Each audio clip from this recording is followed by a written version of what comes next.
Remember the rapper Skee-lo? He had a modest hit in 1995 with the song I Wish. It's a pretty good song, I'd recommend checking it out. Now, what does Skee-lo have to do with CT? Nothing really. Just doing my part to keep food on Skee-lo's table. Stick around.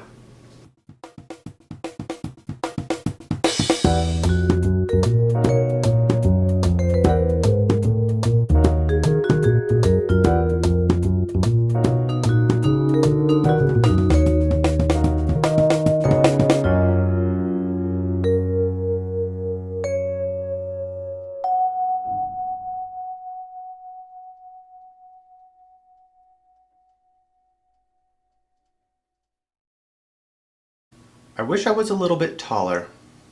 I wish I was a baller. I wish I had a girl who looked good. I would call her Skee-lo. My wife is very blind. Welcome back. I'm Dr. Josh Jarvis, radiologist, as you well know, being devoted fans of this radiology entertainment juggernaut. All two of you. And today we're going to talk about CT. But before we do, let's put up a little disclaimer. This video may contain actual medical images from my own clinical practice or from reference sources. Patient confidentiality is of utmost importance, and any and all personally identifiable information has been removed. Images are presented solely for educational purposes. Any similarity to any specific patient, living or dead, is very likely coincidental. Besides, the only way anybody will know it was you that did that incredibly embarrassing thing that required a CT is if you tell them. So, what is CT? Well, we'll start off with a little bit of terminology. CT stands for computed tomography or computerized tomography. Tomo comes from the Greek meaning to slice and graph meaning to write, or as it's come to be used in medicine, to make a picture. So it's a slice picture or a picture made of slices. The thing being sliced, of course, is the human body. You may also hear people use the term CAT scan, meaning either computer-aided or assisted tomography or computed axial tomography, but nobody really uses this term anymore besides the old-timers. It's like how nobody calls margarine oleo anymore besides your great-grandma. A CT scan allows the image portion of the body to be viewed as a stack of contiguous slices to better visualize the internal structures of the body. It's sort of like slicing the body up like a loaf of bread. Radiologists such as myself then view these images on our computer system by scrolling up and down between slices. Here's an example of scrolling through CT images of the abdomen and pelvis. A fully trained radiologist becomes very skilled at using these stacks of two-dimensional images to form a 3D representation of the internal structures of the body in their heads as they're scrolling. Now, these images can also be altered and reconstructed in a bunch of super helpful ways, but before we get into any of that, let's talk a little bit about how a CT scanner works and how CT images are made. CT scanners use X-rays to produce cross-sectional CT images. As you'll likely recall from my X-ray video, which I'm sure you've already watched, being the dedicated viewer that you are, X-rays produce images by sending high-energy photons through the body, which either pass relatively freely in low-density materials such as the air-filled lungs, or are stopped or scattered by high-density materials such as bone. Now, standard X-ray images are two-dimensional, however. So how does a CT scanner create an essentially 3D volume of the body? Well, the trick is to take a whole bunch of X-ray images from a whole bunch of angles surrounding the body and use some computer magic to help localize the structures in three-dimensional space. Here, let's take a look at this simple diagram. The oval in the middle is the patient, and the circle within it is some structure of interest, an organ or mass or something. The patient is placed within a hole in the middle of the CT scanner that has a rotating ring with the X-ray tube where the X-rays are emitted on one side and X-ray detectors on the other. At its current position, X-rays travel through the body and, depending on how many get through, a value representative of the density along the X-ray path is recorded. At another position, X-rays again travel through and another value is obtained, representative of the density along this new path. Values are obtained for projections 360 degrees around the patient, and using some complicated computer math beyond the scope of this general audience video, the position of the structure of interest and all of the other surrounding structures in the field of view is triangulated, along with information regarding the density of this structure. Now this is a simplified example showing a single X-ray beam and detector, but in reality there are multiple detectors, and the X-ray beam is more like a fan or a cone. Also, while I slowly walk through multiple X-ray beam projections, the X-ray tube and detectors are actually rapidly rotating around the patient. Here's a video I took a few years back at my residency program when they took the cover off the CT scanner to do some maintenance. Now that's probably 1,000 plus pounds of equipment just rotating incredibly fast. And that hole in the middle is where the patient goes. Don't worry though. There's usually a thin plastic cover between you and all that spinning insanity. It's all perfectly safe. Now once the 3D block of images is obtained, the computer can slice it up in any number of ways. The three most common planes are axial, coronal, and sagittal. In axial images, the body is cut in slices perpendicular to the head and feet, such as in these axial chest CT images. Coronal and sagittal images are perpendicular to the axial plane, with coronal images cut along a plane extending through the patient's sides, and sagittal images cut along a plane extending through the front and the back of the patient, as seen on these coronal and sagittal head CT images. A way to remember coronal is that it comes from the Latin meaning relating to the crown of the head. And if you look at a coronal head CT image, you can imagine a crown on it. Yeah, you can put a crown on a sagittal image too, but let's not confuse things. Crowns go like this, not like this, okay? Good.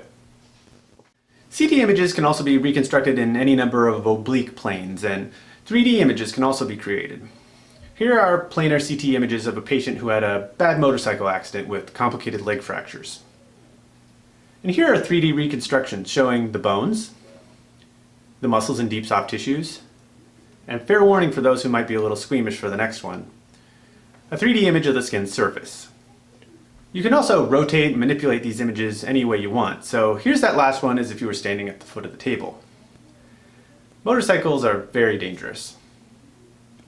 CT images can also be viewed with a number of different settings to optimize evaluation of certain features of the anatomy. This is called adjusting the window and level, but that's not really important. Here's an example of a chest CT viewed in soft tissue windows, which optimizes evaluation of the heart and other soft tissues. Note that the detail in the lungs is essentially absent. So we can then switch to lung windows, which better demonstrate the lungs while obscuring almost everything else. We can also switch to bone windows to better evaluate the spine and ribs.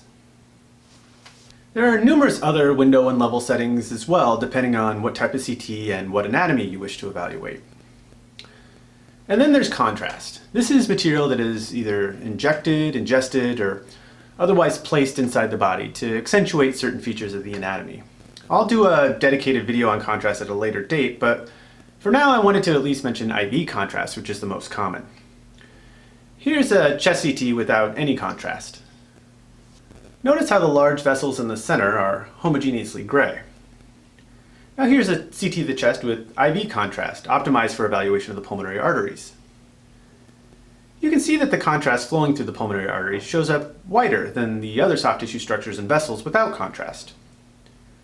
Now here's an angiogram of the abdomen and pelvis, where images were first obtained before any contrast was given. Then, after IV contrast with pictures timed to capture the contrast within the arteries of the abdomen. And then delayed images, where the contrast has moved from the arteries and into the veins and is circulating more diffusely throughout the vessels of the abdomen. Also note that the kidneys are brighter. This is because contrast is processed and excreted by the kidneys.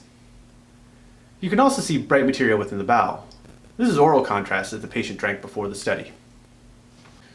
So we've talked a lot about the technical aspects of how CT is made, as well as a lot of the ways the images can be manipulated and optimized, but what can CT actually do? How can CT help the patient?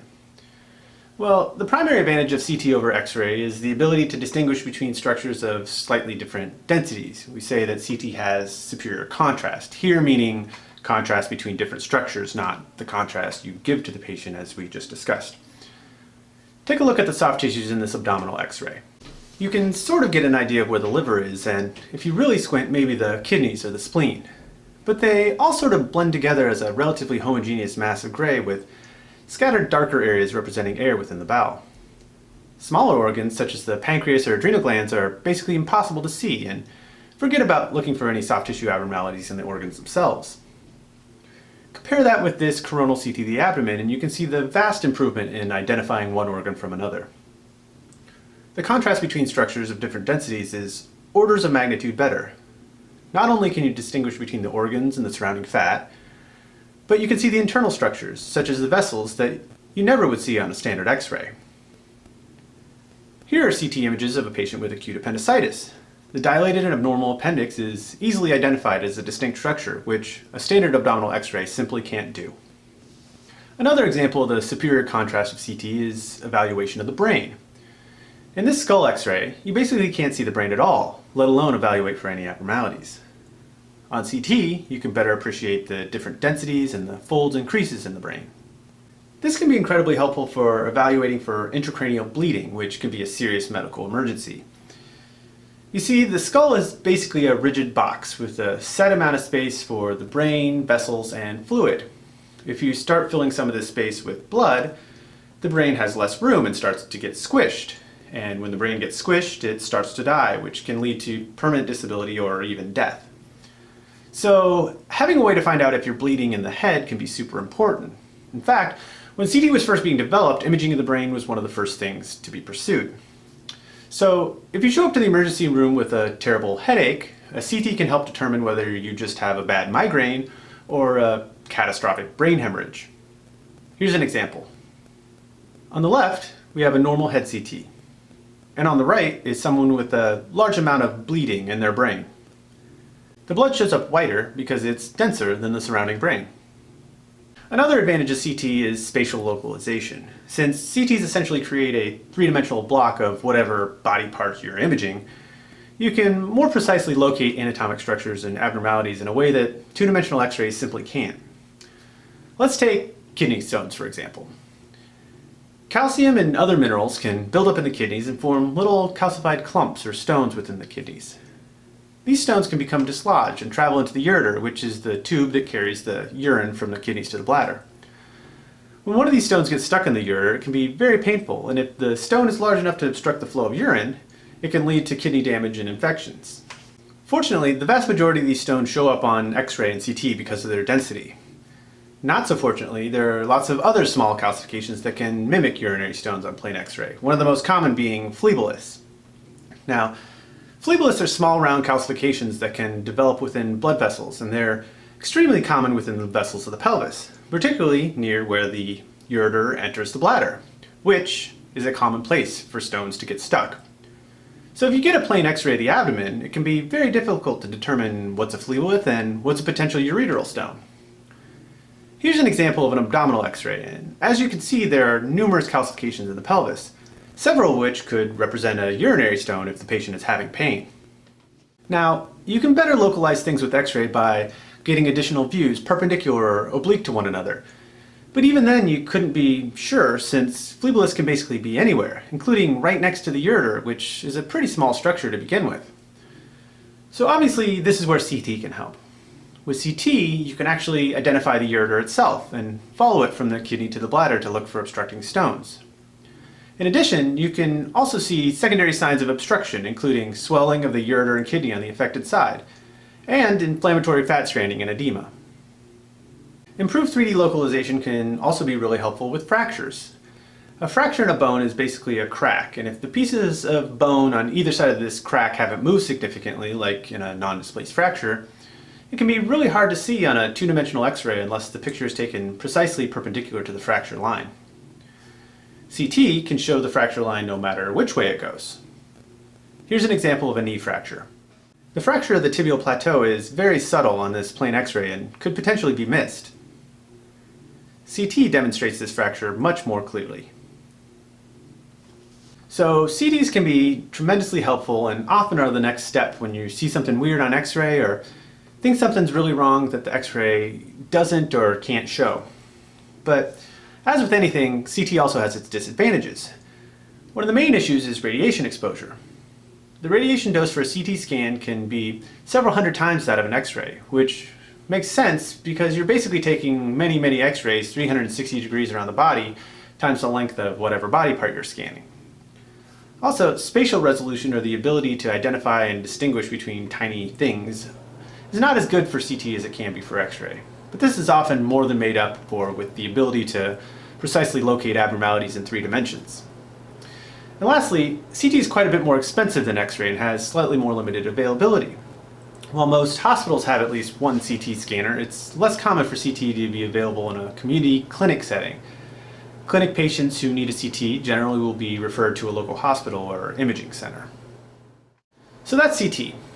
Hopefully you enjoyed hearing about it and maybe learned a few things. CT is probably my favorite imaging modality because you just get so much information about what's going on in the patient's body. And if you did enjoy this, I encourage you to like, comment, subscribe, and look forward to my next video coming soon. I promise it will have at least 25% less Skee-lo discussion. Unless you like that, then I promise it will have at least 25% more Skee-lo discussion. There will be precisely the exact amount of Skee-lo discussion that you want and or need. I'll see you next time.